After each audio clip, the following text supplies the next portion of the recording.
രാവിലെ തന്നെ എങ്ങോട്ടാന്നല്ലേ ഞങ്ങൾ കഴിക്കാനുള്ളൊരു സാധനം മേടിക്കാൻ പോവാണ്. ഗോലി ബജ്ജി എന്ന് പറയും. അത് മംഗലാപുരത്തെ സ്പെഷ്യലാണ്. ഞങ്ങൾ അങ്ങോട്ട് പോയി കഴിഞ്ഞാൽ രാവിലെ തന്നെ ഓടും ഇത് മേടിക്കാനായിട്ട്. അത്രയും ടേസ്റ്റാണ് കേട്ടോ. ഞങ്ങൾക്ക് ഇതിൻ്റെ ലവേഴ്സാന്ന് പറയാം. അത് കഴിഞ്ഞപ്പോഴേ മാമനോടെ വിളക്കത്തിച്ചുകൊണ്ടിരിക്കുക. അപ്പം നിങ്ങളെയും കൂടി ഒന്ന് കാണിക്കണം എന്ന് വിചാരിച്ചു. ഇത് പഞ്ചുരുളി എന്ന് പറഞ്ഞ ഭഗവാന്റെ രൂപമാണ്. അങ്ങനെ ഞങ്ങളുടെ വീട്ടിൽ 5 ദൈവങ്ങളുണ്ട്. എനിക്കൊക്കെ ഇതിൽ ഭയങ്കര വിശ്വാസമാണ് കേട്ടോ. അപ്പോൾ നമ്മുടെ കാന്താര സിനിമ ഭയങ്കര പീക്ക് ലെവലിൽ നിൽക്കുന്ന ടൈമല്ലേ. അപ്പോൾ നമുക്കത് കാണുമ്പോൾ നമുക്ക് ഭയങ്കര ടച്ച് ചെയ്യും. കാരണം ആ സിനിമയിലുള്ള ഇപ്പോൾ തെയ്യും കാര്യങ്ങളൊക്കെ നമ്മളും എല്ലാ വർഷം കാണുന്നതാണ്. ഇത് ഗുലിക എന്ന് പറഞ്ഞ ഭഗവാന്റെ തറയാണ്. ഒരു ഏപ്രിൽ സമയത്തൊക്കെയാണ് ഈ തെയ്യും കാര്യങ്ങളൊക്കെ ഉണ്ടാവുക. അപ്പോൾ അടുത്ത പ്രാവശ്യം ഞാൻ എന്തായാലും അത് കാണിക്കാട്ടോ വീഡിയോയിൽ. അപ്പുറത്തെല്ലാവരും ഫുഡ് പ്രിപ്പറേഷനിലൊക്കെ ആട്ടോ. കാരണം വിരുന്നുകാരൻ വന്നിരിക്കല്ലേ, നന്നായി സൽക്കരിക്കണ്ടേ. അപ്പോൾ നോക്കി മാമ മീൻ നന്നാക്കി കൊണ്ടിരിക്കുക. അമ്മായി ചെയ്യണ്ടായിരുന്നു, പക്ഷെ അമ്മായിക്ക് പറ്റാണ്ട് ഇട്ടിട്ട് പോയതാ. ഇതിന്റെ പേരൊന്നും എനിക്കറിയില്ല, പക്ഷെ വറുത്ത് കഴിച്ചപ്പോൾ നല്ല ടേസ്റ്റ് ആയിരുന്നു.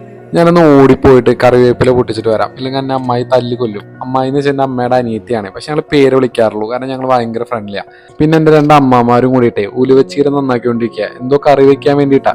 പിന്നെ ഞങ്ങൾ മീനൊക്കെ മസാല തേച്ചിങ്ങോട്ട് മാറ്റി വെച്ച് അടുത്ത കറി എന്താന്ന് നോക്കാൻ വേണ്ടി പോയി. അപ്പം ഇന്ന് പരിപ്പ് കറിയും പിന്നെ ഉലുവച്ചീര കൊണ്ട് ഒരു ഉപ്പേരിയും പിന്നെ ഫിഷ് ഫ്രൈ ആയിരുന്നു. പക്ഷെ ഇവിടത്തെയൊക്കെ ഫുഡ് എന്ന് വെച്ചാൽ ഭയങ്കര എനിക്കിഷ്ടമാണ്. അമ്മ വീട്ടിലെ ഫുഡ് എന്ന് പറഞ്ഞാൽ എല്ലാവർക്കും അങ്ങനെ തന്നെ ആവൂലേ. പിന്നെ എനിക്ക് ഇങ്ങോട്ട് വരാൻ ഇഷ്ടമില്ലാത്ത കാര്യം എന്ന് വെച്ച് കഴിഞ്ഞാൽ ഞാൻ ഇവിടെ വന്നു കഴിഞ്ഞാൽ നല്ല തടി വയ്ക്കും. ഞാൻ നാട്ടിൽ വന്നിട്ട് വെയിറ്റ് നോക്കിയപ്പോൾ 2 കിലോ കൂടിയേക്കണം. സത്യം പറഞ്ഞെങ്കിൽ ഭയങ്കര വിഷമമായി. കാരണം ഈ 2 കിലോ കുറയ്ക്കണമെങ്കിൽ എന്തോരം കഷ്ടപ്പാടുണ്ട്. അന്ന് ഞാൻ എന്തായാലും ഇവിടെ ഫുഡൊക്കെ കഴിക്കട്ടെ. നമുക്ക് എന്തായാലും അടുത്ത വീഡിയോയിൽ കാണാം കേട്ടോ ഇനി. അപ്പോൾ എന്തായാലും ബൈ ബൈ.